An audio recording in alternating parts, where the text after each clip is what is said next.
You know, some people enjoy composing their own music, chord by chord, and others are happiest when they come across that one perfect song.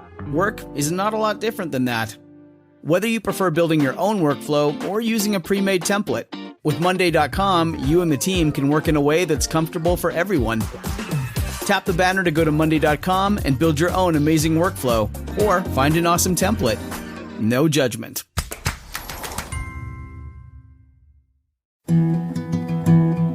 A science story, huh? These NYU scientists, I felt right. But I was so and I just thought, well, I had figured it out. It was that golden moment. Because science was on my side.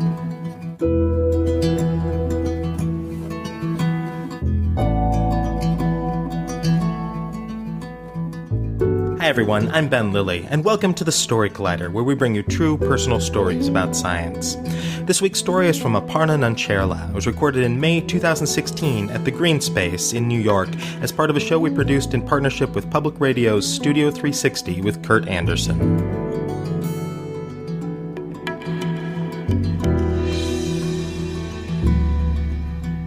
Hello. Thank you. So, how is everyone? Good? Good. Great. I've never told this story before, so I'm just gonna, here it goes. I'm glad I did it, partly because it was worth it, but mostly because I never have to do it again. Thus spoke Mark Twain, and his words can apply to a lot of things in life. He could be talking about bungee jumping, paper mache, going off of heroin, like many things fall under that umbrella. In my case, it applies to high school, and I don't think I'm alone in that. Yeah.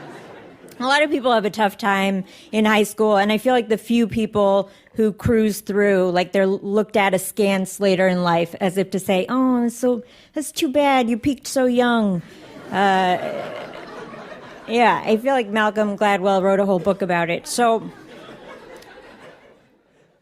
anyway, just to give you a little background, I grew up in Northern Virginia, and at the end of 8th grade, basically I had gone to private school for the past 4 years, and it was like a fancy private school, uniforms, Christmas play, the works, and I was all set to go to high school, same school, had my carefully cultivated social circle. I was ready for a lax dress code. I was ready to go, but there was one little catch. In my county, there was this very fancy public magnet school that specialized in science and technology, and you had to take a test to get in.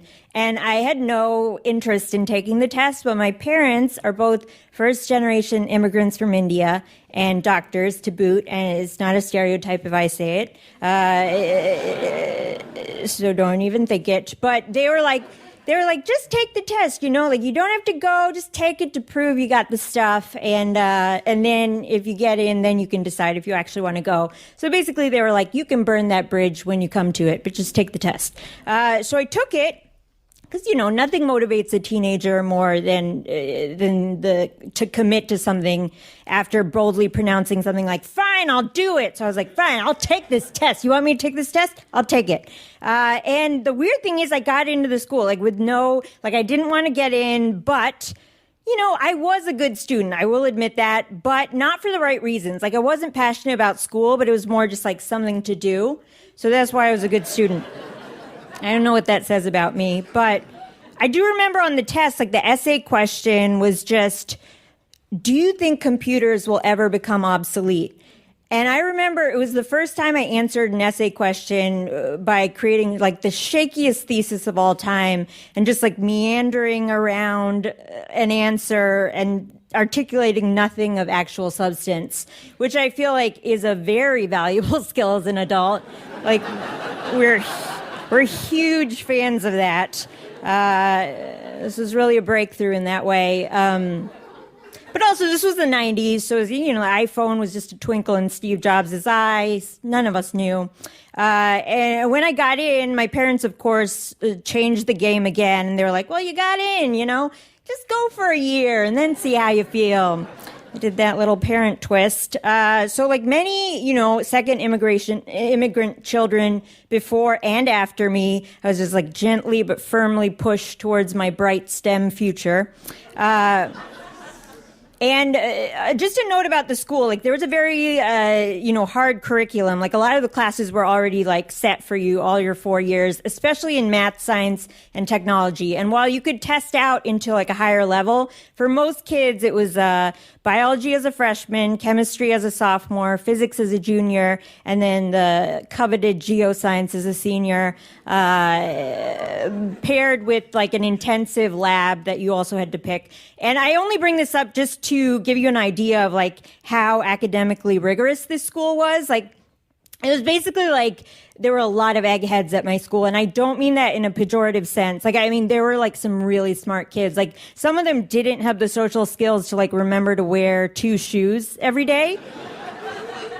But they had like the ability to create a robot that would do it for them. Like they were very advanced. And the point is, like, a lot of kids, they knew what they were doing there. They belonged there for a reason. I didn't really feel like I knew how I fit in. And so one of the first big assignments as a freshman for biology class was that you had to enter a project in the science fair as a group. Like, the science fair was optional the rest of your high school career, but as a freshman, it was mandatory. And they put together groups like most school projects by random chance. And my group was a very hodgepodge mishmash. Like I would say there was one girl who was very popular in my group. Let's call her Kelly. And then there was a very responsible achiever girl. Let's call her Michelle. Oh wait, I guess that makes me Beyonce. That's weird. But yeah, that's weird. But I feel like it fits, you know. I think that actually it works out well. Because even then, I did consider myself an outlier of sorts. You know, I think it's like a rogue star that people weren't ready for yet. So the topic we chose, which you've heard about a little tonight already, was environmental science. And this was not a time yet in which like climate change was like hashtag trending. Like this was an earlier time in environmental science. Like, you know, acid rain had been a hot button issue for a while. People tried to save whales in the rainforest and whales again. Like, peace frogs were on shirts, but it wasn't like, it wasn't as motivated as it is now, but we were like, you know, the earth matters. So we picked basically for our project, me and Michelle picked the project, and then Kelly worked on being popular, which is a full-time job. And what we did for the project was we specifically looked at how aluminum nitrate, which is a chemical compound that's found in like fertilizer and a lot of, chemical runoff, like how it affects populations of organisms in water. And the organisms we chose to go with were paramecia for our experiment. If you're not familiar with paramecia, they're a one-celled organism, similar to amoeba in that they're completely dispensable and considered free range for any type of scientific experimentation. So our project was pretty straightforward. Basically, we had these solutions of paramecium in water, and then every day we would add a little bit more aluminum nitrate and see how the populations were affected. And you're like, oh, how did you get paramecia? That's a great question. Like most one-celled organisms, we got them from a biology catalog order, or you could also get them on Tinder, I guess now. Another popular place. But the one little sort of hiccup in the research was that there was like a holiday break in the middle of like our experiment. So basically one of us had to take the data home and do the project from home. And we were like, Kelly, you haven't really carried your weight until now, so maybe you take it to your house. And, you know, Kelly's game. She in her favor, she did agree to do it. But then the paramecia never actually made it to Kelly's house because she left them outside during tennis practice. And I'm sad to say they all perished in the cruel sun. And I would imagine the last conversation among them was something like, Phil, I thought the aluminum nitrate levels were bad, but this heat is oppressive. And then the other one's like, yeah, Pablo, and to add insult to injury, I hate tennis. I tried to add some diversity in my paramecia casting. So, we reached a real impasse with our project. Our girl group had to have an emergency meeting, and there was not enough time at this point to start our project over again. The science fair was coming up too soon, and, we couldn't forfeit this early in our high school careers that would gaff this big. So, with the intensity of like a gathering of witches under the full moon, we were like, we can't tell anyone about this. So we were like, we're just going to use our earlier data and then extrapolate the rest, because that's a thing you can do. And,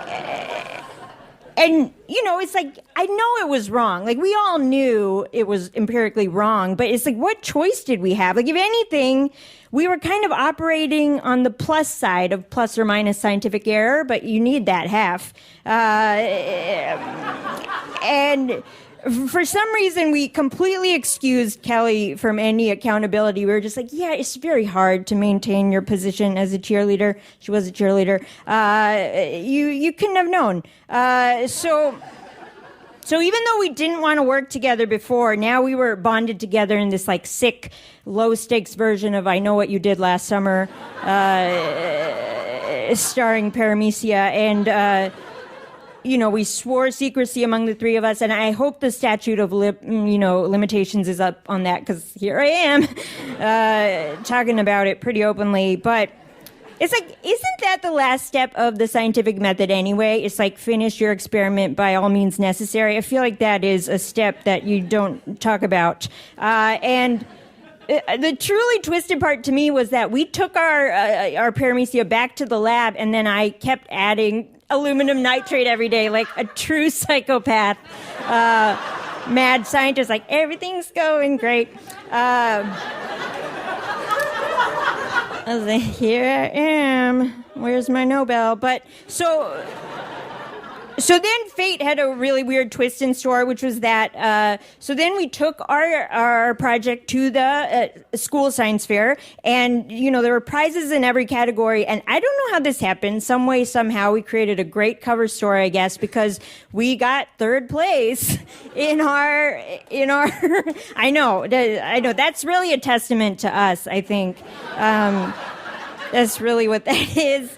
And now it was like the stakes were even higher. Like, we had to go to another level of science fair, and I was like, well, now there's really no way we can come clean, because it would a scandal this big could unravel the scientific community as we know it. The only honorable thing to do is to go to the regionals, lie through our teeth, boldly misrepresent ourselves confidently. It's the American way.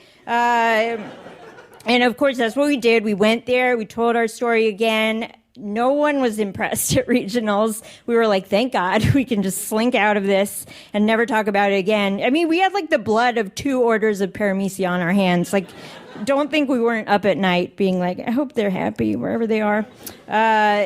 And so I guess, I've thought about this story often because it's not something I'm proud of. But I was trying to think, what lessons can you cull here? And I think one of them is definitely, like, at the end of the day, pick a career where you can spin your lack of integrity into, like, a cheeky life lesson. That's a fun one.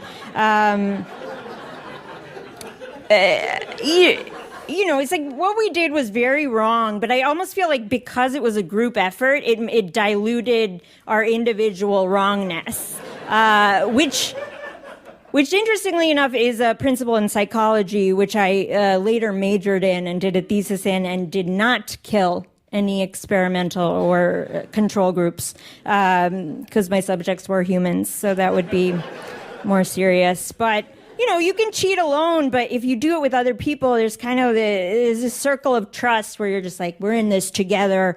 And, if you have perfectionistic tendencies, it's kind of like you feel like a fraud all the time anyway. So to actually be one felt in some ways liberating. I was like, this is what I've been talking about. And in the end, I feel like science, despite its emphasis on like hard data and irrefutable proofs, is as subject to the fickleness of human nature as anything else. But I feel like if you asked our Paramecia, they'd just be like, go to hell. Thank you.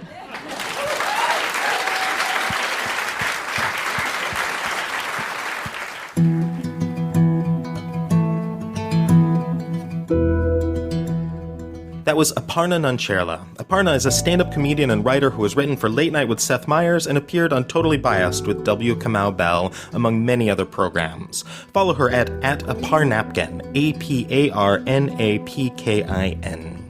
Thanks to Studio 360 with Kurt Anderson for partnering with us on the show. If you've never listened, Studio 360 is a Peabody Award-winning radio show and podcast about creativity, pop culture, the arts, and ideas, hosted by novelist and journalist and Spy Magazine co-founder Kurt Anderson. Follow them on Twitter at Studio 360 Show.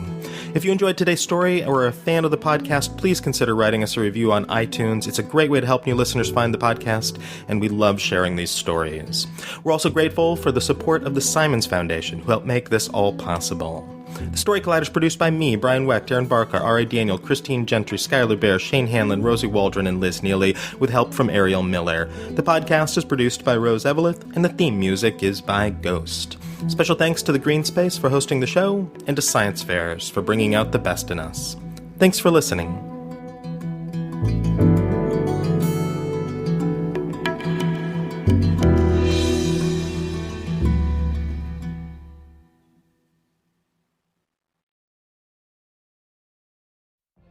What if you could have a career where the opportunities are as vast as our nation, where it's not about mission statements, but a shared mission?